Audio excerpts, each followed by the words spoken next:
are at the Bremen venue in Copenhagen, and the legendary conspiracy theory icon David Icke is going on the stage in 5 minutes, and he's going to be on for like 10 hours, a whole day of mind-blowing, outrageous, incredible, and fascinating theories. And it's a full house, and it's very interesting, and I would like to talk to some people about why they're here. So why are you here to see David Icke today?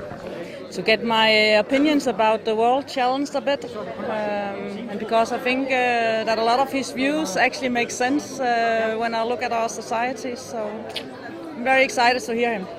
But he's a very controversial man, and do you actually like that? Yeah, I like that somebody is challenging the system and not just letting everything be as it seems to be. Why is David Icke so interesting to you?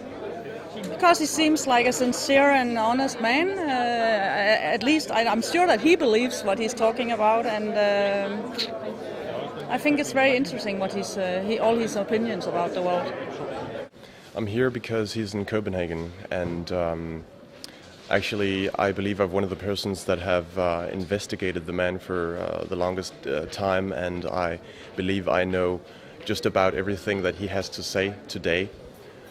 But anyway, he's here in Copenhagen, so I figured that I wanted to go and see him for myself and experience the difference that it makes to actually be a lot of people together in a room receiving eye-opening information, because I know from himself that that's what makes the biggest difference.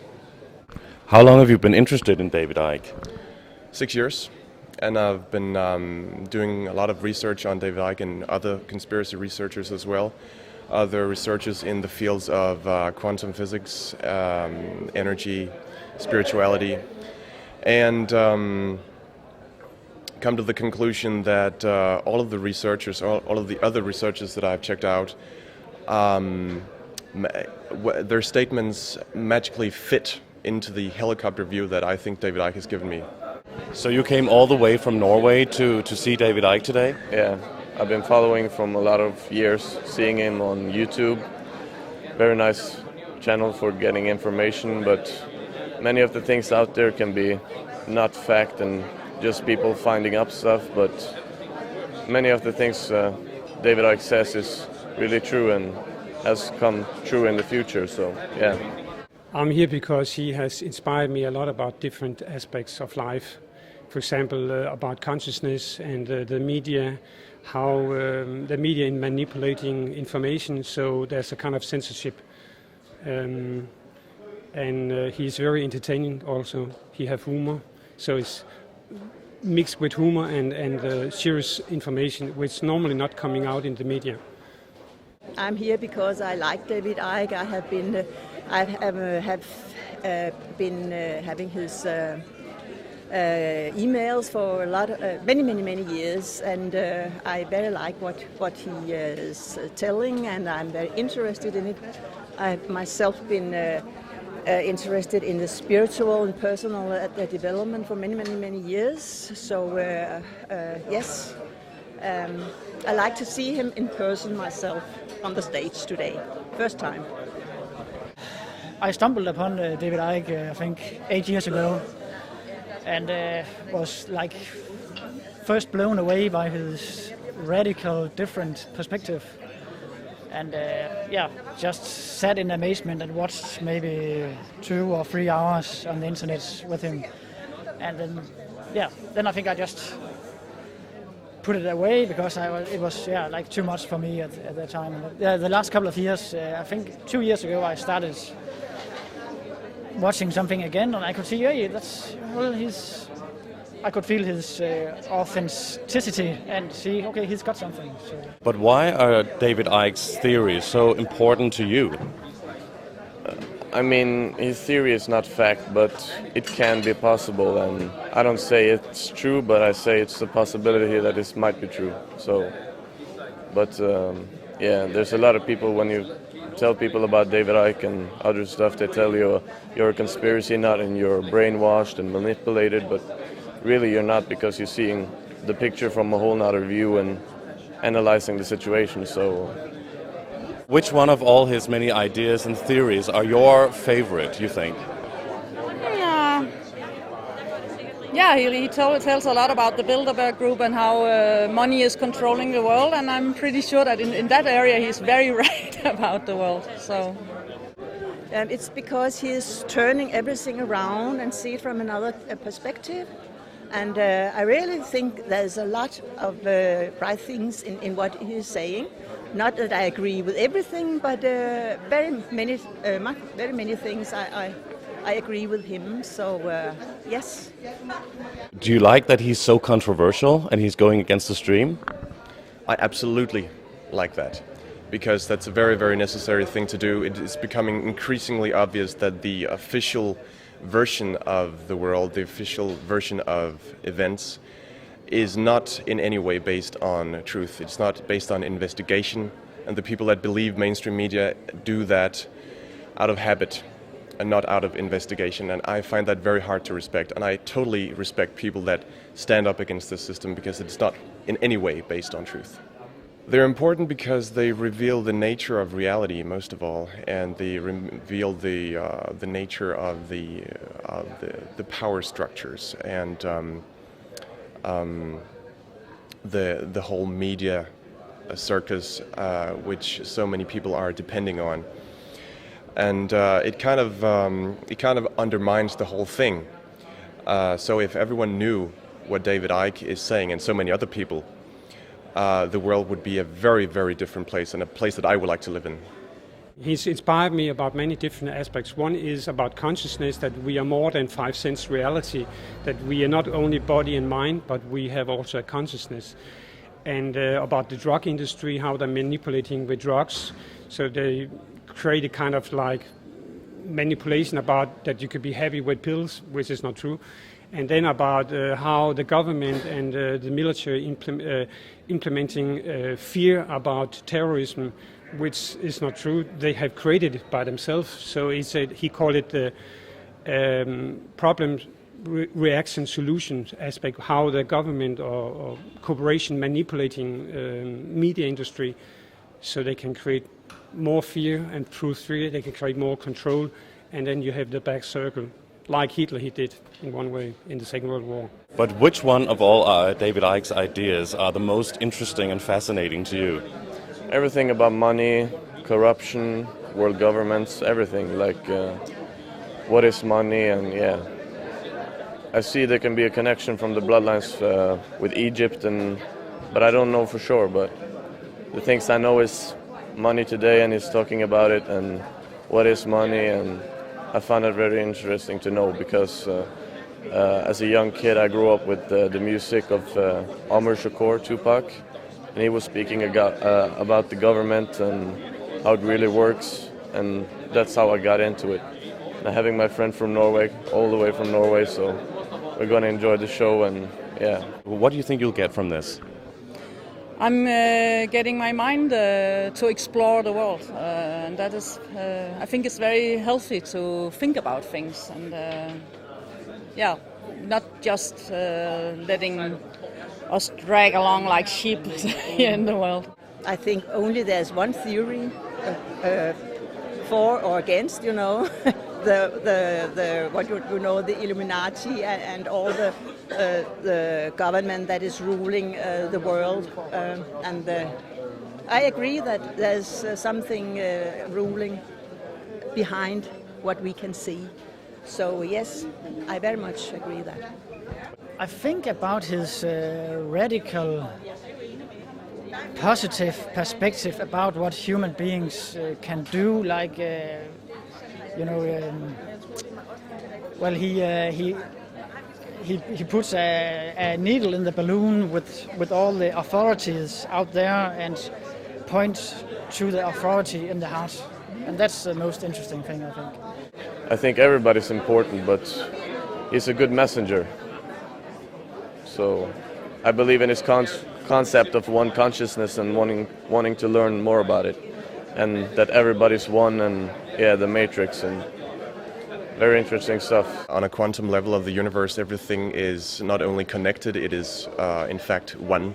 And if we can act out of that oneness, it will be, like I said before, a very, very different place to live. So that's what fascinates me the most. And not only is it interesting and beautiful, it is also based on documentation and evidence, real-world scientific evidence, and that's what makes it so interesting, because then you can communicate it to the people that only listen to intellectual arguments. So what about his ideas about reptiles and the moon is hollow and maybe a space station? It could be true. I don't have any personal experience with it, so it's not a topic I go into. But from his aspect, he seems to have personal experience with reptiles. In all aspects, many government people, especially presidents, they are reacting like they are reptiles, without any empathy or any feelings about human ethics, and that's so you can see it more like a metaphor than maybe it's physically. I believe what I see, and I haven't seen that yet. But that's not necessarily means that he's not right in what he's saying. That's just it's not what I'm seeing right now. So It can be true. On the other hand, I don't really know, but it's okay. We have all our views on things, and I accept every people's view on what they believe in. So interesting, I think. Could be, maybe not. I don't know. I'm neutral. Let's say I keep an open mind and say, this sounds really, really crazy, but why not?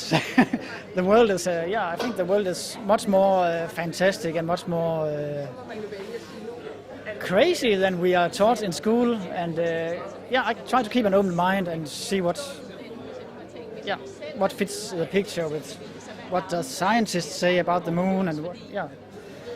I don't know what to believe, but he has been wrong about nothing in the past 21 years. So if he's wrong about that, it would surprise me. Concerning when it comes to the moon matrix, when I was introduced to the idea about the moon matrix, it was a surprise, but not really that surprising, because first of all, I know for a fact that we are in a matrix. I know for a fact that the moon is not really what we think it is, and that there are space stations on the moon, and there has been a lot of cover-ups on the moon. So the idea that we're in a moon matrix, as he calls it, is not particularly outlandish to me. The whole subject of reptilians, well, the same thing really. I would be delighted if he could come up with some real-world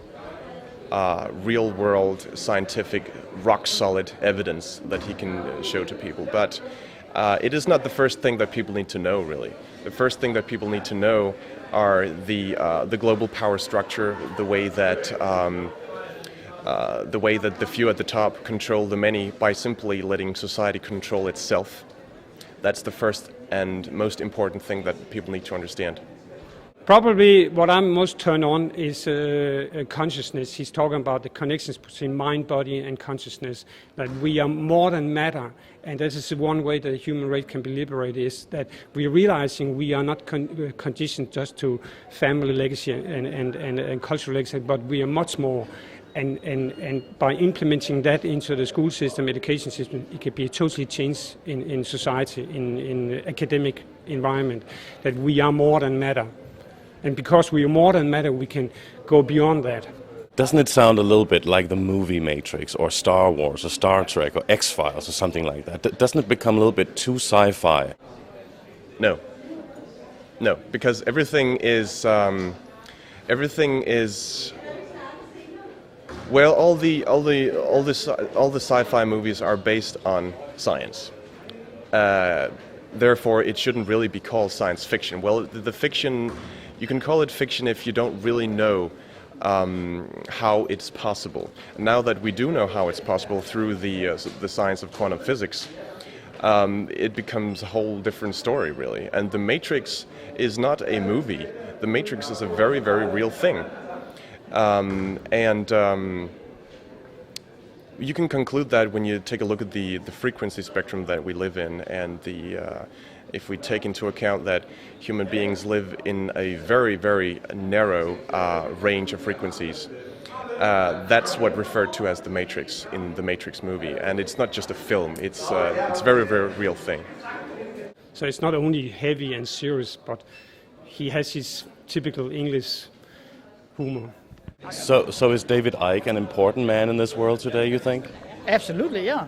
Absolutely, yeah. I think he's a very brave man and a very, very important force, because he represents standing up for yourself and just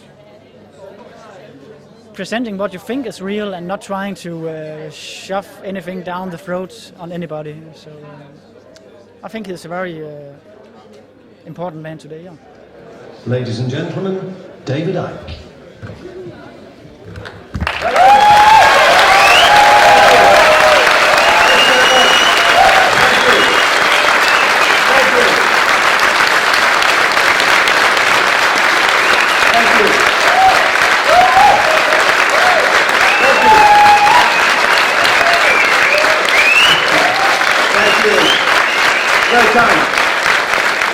Yeah, lovely to be in Denmark. I've got a lot of friends here, and I understand the lobby's full of people putting their coats in or something. I don't understand it. That's what I kept hearing.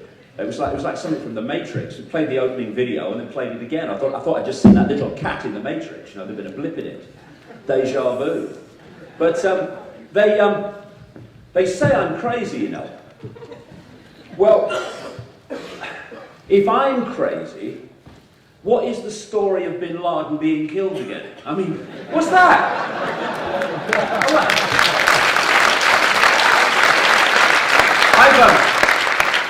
I have to tell you, I've got some exclusive pictures for you here. These are the Navy SEALs that shot Bin Laden. There they are. Well, it's no more stupid than the story they told us. Apparently, Obama's saying that Bin Laden's been hiding for 5 years in a gingerbread house in a cake shop in Kandahar, and from the White House say that these walking sticks were used by the man they called the Pacer. You know the story. When the White House, we're not getting a good reaction from a lot of people because they were talking bollocks basically. They put out this picture last night. This is Bin Laden being taken onto a US helicopter for burial at sea. The mainstream media have looked at it closely and they say they think it's genuine.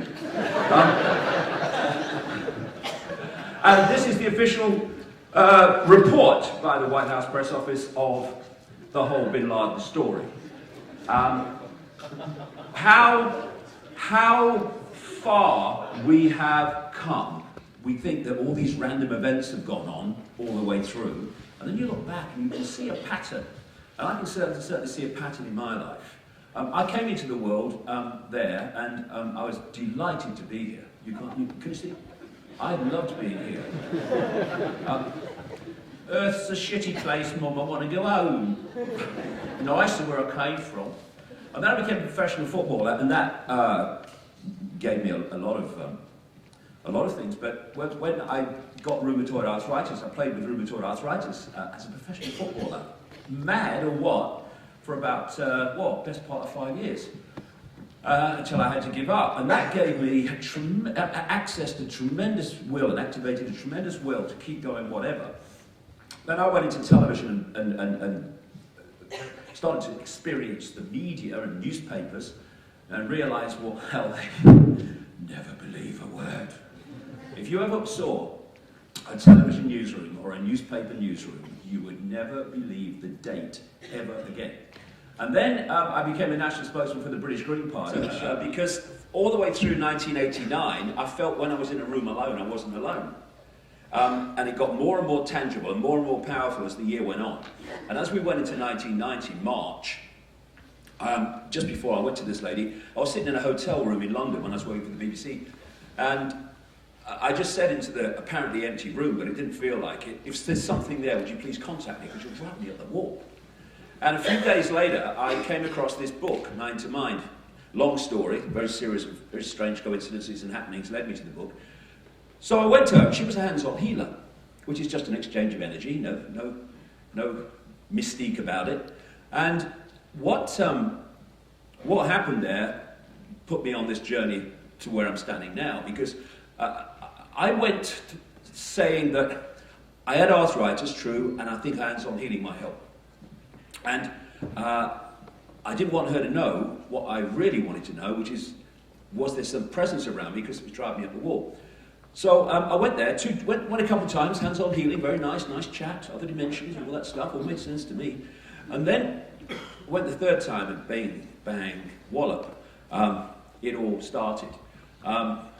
And she told me that I was going to go out on a world stage and reveal great secrets. I was going to be world famous in the end, revealing these secrets, and I would face enormous opposition, but they would be always there to protect me, and so on it went. And all the things that I was told there, virtually everything is either happening or has happened. And one of them was, well, two of them were, really, well, one makes two, in the sense that right in those early days, I was told that a vibrational change was coming that was going to act like a spiritual alarm clock, and it was going to wake enormous numbers of people up from what basically referred to as their amnesia, their slumber, their coma, hypnotic state, I guess is a good way of putting it, as we'll get to. And that also the effect of these vibrations, this vibrational change, I gave them a name, Truth Vibrations, the name of my first book after I had this experience. It was going to bring to the surface all that had been hidden from us. And there was nothing that could stop it coming to the surface. So we could see what we hadn't seen before. Now, 21 years ago now, that happened, and there was no sign of it whatsoever. What do you want about? And now, it's unbelievable. I've been to 50 countries now. I've been around Europe in the last month, to Rome and Stockholm and to Bavaria. I just went to America before, and it's unbelievable what's happening. People waking up. I couldn't have filled a phone booth with people interested in these subjects for years, and now suddenly, wallop, hey, I can see something that I would have rejected before by reflex action. After I saw Betty shine, purely through intuition, I ended up in Peru on a mound up here somewhere, and things happened to me on that mound, which I talk about in detail in my books. Basically, I was hit by an energy, and that was the effect, basically. I mean, for 3 months, if you'd have asked me my bloody name, I would not have been able to tell you. Planet, forget it, you tell me. And what it was like, as I look back now from a greater perspective, I don't know what's happening to me then. The bubbles we live in, which I'm going to talk about today, the bubbles we live in, they connect us or focus us into a tiny, tiny fraction of who we are. And when the bubbles burst, and something happened on that mound that made mine burst, suddenly all this information, insight, knowing, awareness floods in like a dam's burst. That 3 months in early 1991 for me